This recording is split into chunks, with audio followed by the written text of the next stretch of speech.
Hello students. तो class 11th के अंतर्गत अपना जो लेसन चल रहा है वो कौन सा है भाई? जीवों का वर्गीकरण। इससे लास्ट क्लास में हमने पढ़ लिया है जीव वर्गीकरण के संक्षिप्त इतिहास के बारे में। ठीक है कि भाई जो विभिन्न वैज्ञानिकों के द्वारा क्या गया वर्गीकरण दिया गया, जिसमें हमने पढ़ा है द्विजगत पद्धति, त्रिजगत पद्धति, चतुर्जगत पद्धति और पंचजगत पद्धति। तो उसके बारे में हमने डिटेल से पढ़ लिया। आज हम यहाँ पर पढ़ेंगे फिर दोबारा से जो पंचजगत पद्धति है उसके बारे में डिटेल से पढ़ेंगे। पंचजगत पद्धति, ठीक है, जो वर्तमान में जो प्रचलित है कौन सी है? पंचजगत पद्धति। तो इसमें हमने पढ़ा था लास्ट क्लास में कि इसके अंतर्गत क्या किया गया भाई, जो संपूर्ण जो जीव जगत है, ठीक है, ये हम कह सकते हैं जो संपूर्ण जो जीव होते हैं उसको टोटल कितने 5 जगत में विभाजित किया गया है। इसके अलावा हमने ये भी पढ़ा है कि जो पंचजगत पद्धति है इसका जो प्रतिपादन किया है भी किसने किया है? R.H. व्हिटेकर ने किया। ठीक है, मतलब जो पंचजगत अवधारणा है इसका प्रतिपादन किसने किया? R.H. व्हिटेकर नामक वैज्ञानिक ने किया। तो उन्होंने इसको टोटल कितने 5 जगत में विभाजित किया। इसमें हम पढ़ेंगे तो 5 जगत कौन कौन से थे। सबसे पहला था भाई कौन सा? मोनेरा। ठीक है, सेकंड होता है अपना कौन सा? प्रोटिस्टा। थर्ड अपना फंजाई। फोर्थ प्लांटी और पांचवा है एनिमेलिया। इस प्रकार से 5 जगत में विभाजित किया गया। तो जो मोनेरा है इसके अंतर्गत रखा गया है किसको भी? हम बात करें किसको बताया था पहले भी, प्रोकैरियोट्स को रखा गया है। प्रोकैरियोट्स जीवों के बारे में बता दिया, इसके एग्जाम्पल भी हमने बता दिए हैं। भाई प्रोकैरियोट्स के एग्जाम्पल क्या होते हैं? भाई जीवाणु होता है, नील हरित शैवाल होते हैं और माइकोप्लाज्मा होते हैं। प्रोटिस्टा के अंतर्गत रखा गया है एक कोशिकीय यूकैरियोट्स जीवों को रखा गया है। एक कोश की यूकैरियोट्स की बात करें तो कौन होते हैं? जैसे भी प्रोटोजोआ। हम ये भी कह सकते हैं कि प्रोटिस्टा के अंतर्गत किसको रखा गया है? प्रोटोजोआ जीवों को रखा गया है। उसके बाद फंजाई के अंतर्गत हमने बताया था कि किसको रखा गया है? कवक को। कवक पादप से भिन्न होती है। किस प्रकार से? कि इनकी जो कोशिका भित्ति होती है, कवकों की कोशिका भित्ति किसकी बनी होती है? हमने बताया था काइटिन की बनी होती है। ठीक है, जबकि जो पादप होते हैं उनकी जो कोशिका भित्ति होती है भाई किसकी बनी होती है? सेलुलोज की बनी होती है। तो प्लांटी के अंतर्गत रखा गया है किसको? सभी पादपों को रखा गया है। पादप की बात करें तो इसमें आती है भाई शैवाल, ब्रायोफाइट्स, टेरिडोफाइट, ये पादपों के प्रकार है। जिम्नोस्पर्म और एंजियोस्पर्म। यह हम कह सकते हैं भाई जो सभी जो पादप होते हैं किसके अंतर्गत रखे गए हैं? प्लांट के अंतर्गत रखे गए हैं। उसके बाद नेक्स्ट होता है एनिमेलिया के अंतर्गत क्या रखे गए हैं? सभी जंतु रखे गए हैं। जंतुओं में भी हम बात करें तो अकशेरुकी और कशेरुकी 2 टाइप के होते हैं, उन सभी जंतुओं को रखा गया है। लेकिन एक्सेप्शन की बात करें, मतलब अपवाद की, अपवाद क्या है एनिमेलिया का जो नहीं रखा गया है? प्रोटोजोआ। प्रोटोजोआ जीवों को किसके अंतर्गत रखा गया है? प्रोटिस्टा के अंतर्गत। तो एनिमेलिया में एक अपवाद क्या है? प्रोटोजोआ। बाकी सभी जंतु रखे गए हैं। यहाँ तक के लिए ये 5 हो गए। अब उसके बाद हम बात करते हैं कि इसका जो वर्गीकरण दिया गया किस आधार पर किया गया है भाई, कि व्हिटेकर जब इसको 5 जगत में डिवाइड किया गया उसका आधार भी तो होगा कि किस आधार पर इनको 5 जगत में विभाजित किया गया। तो हम यहाँ पढ़ेंगे कि इसका वर्गीकरण का आधार क्या है। तो अब इसी में अपना जो टॉपिक है वो क्या है? वर्गीकरण आधार, कि मतलब इसको 5 जगत में विभाजित किया गया तो किस आधार पर विभाजित किया गया। तो इसमें हम सबसे पहले पढ़ेंगे शारीरिक संगठन, कि इसको जो विभाजित किया गया है शारीरिक संगठन के आधार पर, कि हम जैसे बात करें प्रोकैरियोट्स के आधार पर, यूकैरियोट्स के आधार पर, ठीक है, इनको डिवाइड किया गया है। दूसरा हम बात करें तो इसमें गमन अंग या गमनांग के आधार पर कि भाई कुछ जीव जैसे होते हैं कि जिनमें गमन अंग पाए थे, कुछ में नहीं पाए थे, उस आधार पर भी इनको 5 जगत में विभाजित किया गया है। इसके अलावा और हम थर्ड बात करें तो पोषण विधि के आधार पर कि अलग अलग जीवों में अलग अलग प्रकार से पोषण विधि पाई जाती है, उसके आधार पर भी जीवों को क्या किया गया है, वर्गीकृत किया गया है। और नेक्स्ट अपना है क्या है, प्रजनन विधि, कि कुछ में जो जनन पाया जाता है अलैंगिक जनन पाया जाता है, कुछ में लैंगिक जनन पाया जाता है, तो उसके आधार पर भी इन जीवों को क्या किया गया है, वर्गीकृत किया गया है। तो वर्गीकरण आधार की बात करें तो सबसे पहला क्या हो गया, शारीरिक संगठन हो गया है, दूसरा हो गया गमनांग के आधार पर, थर्ड है पोषण विधि के आधार पर, और चौथा प्रजनन विधि के आधार पर जीवों को 5 जगतों में विभाजित किया गया है। यहाँ तक क्लियर है।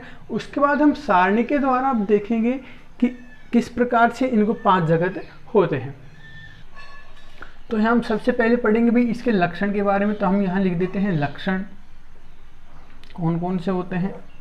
दूसरा उसके बाद हम बात करते हैं तो इसमें जो सबसे पहला जो जगत है कौन सा होता है, मोनेरा।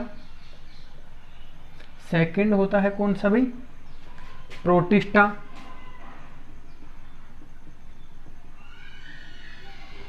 उसके बाद हम देखते हैं थर्ड कौन सा होता है भाई, फंजाई।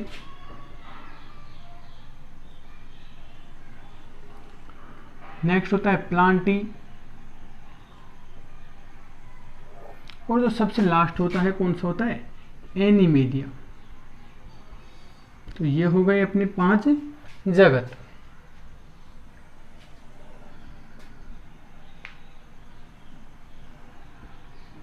अब उसके बाद हम देखते हैं कि सबसे पहले हमने पढ़ा है कि भाई किसके आधार पर, शारीरिक संगठन के आधार पर। तो अपना जो फर्स्ट जो लक्षण है वो हम कह सकते हैं कोशिका संगठन या शारीरिक संगठन। यहां तक क्लियर है, कोशिका संगठन लिख सकते हैं या कोशिका का प्रकार या शारीरिक संगठन, कोशिका संगठन लिख सकते हैं। तो मोनेरा के अंतर्गत हमने दिखाया है कि भाई कैसे जीव आते हैं, प्रोकैरियोटिक जीव आते हैं। शारीरिक संगठन की बात करें तो कैसे जीव आते हैं, प्रोकैरियोटिक। यहां तक क्लियर है। उसके बाद प्रोटिस्टा के अंतर्गत हमने पढ़ा है कि इसके अंतर्गत कैसे आते हैं भाई, एक कोशिकीय यूकैरियोट्स आते हैं, एक कोशिकीय यूकैरियोटिक। और जो फंजाई होती है, कवक होती है, इनका जो शारीरिक संगठन होता है वो भी कैसा होता है, यूकैरियोट्स होता है। तो ये भी कैसी होती है, यूकैरियोट्स लिख सकते हैं, यूकैरियोटिक लिख दें, एक ही बात है। और जो पादप होते हैं उनका जो शारीरिक संगठन होता है वो भी कैसा होता है, यूकैरियोट्स होता है।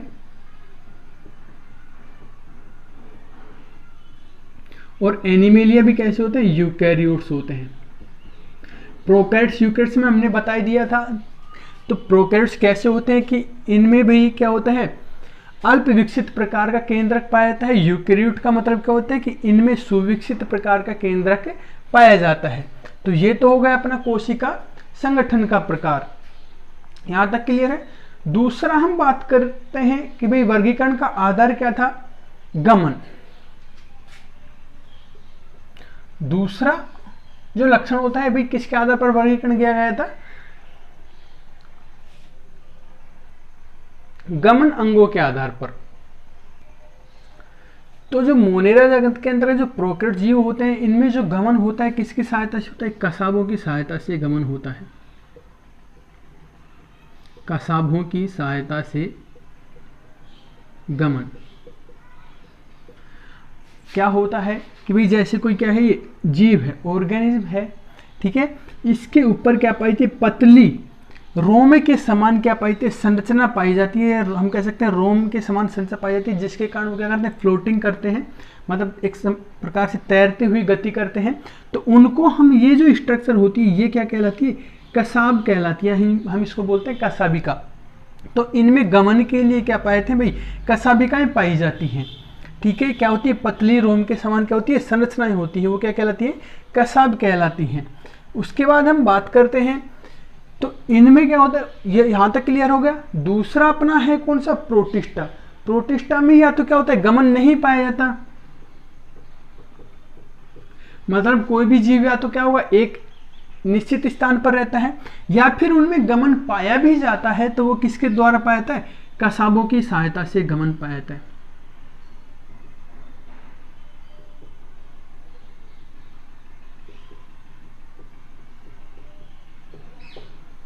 ठीक है, यहां तक क्लियर है। उसके बाद जो थर्ड होता है, इसमें क्या होता है, फंजाई। फंजाई क्या होते हैं, एक प्रकार से पादप के अंतर्गत रखे गए हैं, तो ये जल में वगैरह में अधिक या नमी वाले स्थान पर अधिक क्या करते हैं, वृद्धि करते हैं। तो इनमें क्या होता है, गमन का अभाव होता है। ठीक है, फंजाई के अंतर्गत क्या होता है, गमन का अभाव होता है, एक निश्चित स्थान पर ही वृद्धि करती है। पादप होते हैं, ये भी क्या होता है कि निश्चित स्थान पर गति दर्शाते हैं, तो इनमें भी क्या होता है, गमन का अभाव होता है। क्या होता है, एक निश्चित स्थान पर ही गति करते हैं और वृद्धि करते हैं, एक स्थान से दूसरे स्थान पर नहीं जा सकते पादप, तो इनमें क्या होता है भाई, गमन का अभाव होता है। उसके बाद हम बात करें नेक्स्ट अपना एनिमेलिया। तो एनिमेलिया में क्या होता है, इनमें विशेष प्रकार के क्या पाए जाते हैं, पेशी तंतु। तो इनमें क्या होता है, पेशी तंतुओं द्वारा क्या होता है, गमन होता है। ठीक है, किसके द्वारा होता है, पेशी तंतुओं के द्वारा क्या होता है, गमन होता है। तो ये अपना सेकंड था लक्षण, गमन। उसके बाद हमने थर्ड पढ़ा था भाई किसके आधार पर, पोषण विधि के आधार पर। तो थर्ड अपना जो टॉपिक है भाई क्या है, पोषण विधि के आधार पर इनका वर्गीकरण किया गया है। तो पोषण विधि में हम यहाँ सबसे पहले पढ़ेंगे कि इनमें जो मोनेरा होता है, प्रोकैरियोट्स होते हैं, इनमें पोषण किस प्रकार से होता है, ये क्या होते हैं, स्वपोषी होते हैं या क्या होते हैं, परपोषी होते हैं। पोषण विधि स्वपोषी होती है, परपोषी होती है। अब स्वपोषी कैसे होती है, स्वपोषी में हमने बात बताई थी कि स्वपोषी क्या होते हैं कि ऐसे जिनमें क्या होते हैं, जो अपना भोजन स्वयं बनाते हैं। ठीक है, अपने पोषण के लिए दूसरे पर डिपेंड नहीं रहते, तो अपना जो पोषण किस प्रकार से बनाते हैं, प्रकाश संश्लेषण की क्रिया के द्वारा। ऐसे जो होते हैं क्या कहलाते हैं, स्वपोषी कहलाते हैं। और जो अपने पोषण के लिए दूसरे पर डिपेंड रहते हैं वो क्या कहलाते हैं, परपोषी कहलाते हैं। तो यहाँ पर जो प्रोकैरियोट्स में हम बात करते हैं तो ये कैसे होते हैं, स्वपोषी भी होते हैं और जो परपोषी भी होते हैं। उसके अलावा जो प्रोटिस्टा होते हैं ये कैसे होते हैं, ये भी क्या होते हैं, स्वपोषी होते हैं और परपोषी भी पाए जाते हैं। ठीक है, उसके बाद जो थर्ड होते हैं ये फंजाई होती हैं, ये पूर्णतया अपने पोषण के लिए दूसरे पर निर्भर रहती है, परपोषी होती है। और इनमें जो पोषण विधि होती है किसके द्वारा, अवशोषण विधि के द्वारा होती है। पोषण विधि किसके द्वारा होती है, अवशोषण विधि के द्वारा। उसके बाद पादप होते हैं, पादपों में आपको पता है भी प्रकाश संश्लेषण की प्रक्रिया पाई जाती है, तो ये अपना भोजन स्वयं बनाते हैं, इसलिए कैसे होते हैं, स्वपोषी होते हैं। ठीक है, किसके द्वारा करते हैं, प्रकाश संश्लेषण के द्वारा अपना भोजन। ठीक है, यहाँ हम पढ़ेंगे भी प्रकाश संश्लेषण, आगे पढ़ेंगे कि प्रकाश संश्लेषण के द्वारा अपने भोजन किस प्रकार से बनाते हैं। और जो एनिमल्स होते हैं या जो सभी जो जंतु होते हैं आपको पता है कैसे होते हैं, परपोषी होते हैं, अपने पोषण के लिए दूसरे पर निर्भर रहते हैं। तो यहाँ हो गई पोषण विधि। नेक्स्ट होता है अपना जो विधि थी, वर्गीकरण विधि, वो क्या है, जनन विधि, या हम कह सकते हैं प्रजनन विधि। तो जो प्रोकैरियोट्स होते हैं इनमें जो जनन विधि पाई जाती है मुख्यतः अलैंगिक विधि पाई जाती है। इसके अलावा और जो मुख्य होती है कायिक जनन के अंतर्गत वो होता है विखंडन विधि। क्या होता है भाई, विखंडन विधि, अलैंगिक विधि। उसके अलावा प्रोटिस्टा की बात करें तो इसमें क्या कौन कौन सी विधि पाई जाती है, अलैंगिक व लैंगिक विधि द्वारा क्या होता है, जनन पाया जाता है। इसके अलावा जो फंजाई होती हैं इनमें भी क्या होता है, अलैंगिक व लैंगिक विधि द्वारा प्रजनन पाया जाता है। प्लांट्स होते हैं इनमें भी कौन कौन सा, अलैंगिक व लैंगिक जनन पाया जाता है। ठीक है, ये अलैंगिक जनन क्या होता है, लैंगिक जनन क्या होता है, कायिक जनन क्या होता है, ये हम पढ़ेंगे। जो जनन वाला जब लेसन होगा उसके अंतर्गत पढ़ेंगे। इसके अलावा जो एनिमल्स होते हैं उनमें जो लैंगिक विधि द्वारा क्या होता है, प्रजनन पाया जाता है। तो इसके आधार पर वर्गीकरण दिया गया व्हिटेकर के द्वारा। इसके अलावा अब हम यहाँ पर बात करेंगे एग्जाम्पल की। तो यहाँ तक आपको अच्छे से समझ में आया होगा। तो मैं उदाहरण की बात करें तो मोनेरा के अंतर्गत किस किस को रखा गया है भाई, जीवाणुओं को रखा गया है, सभी जीवाणुओं को।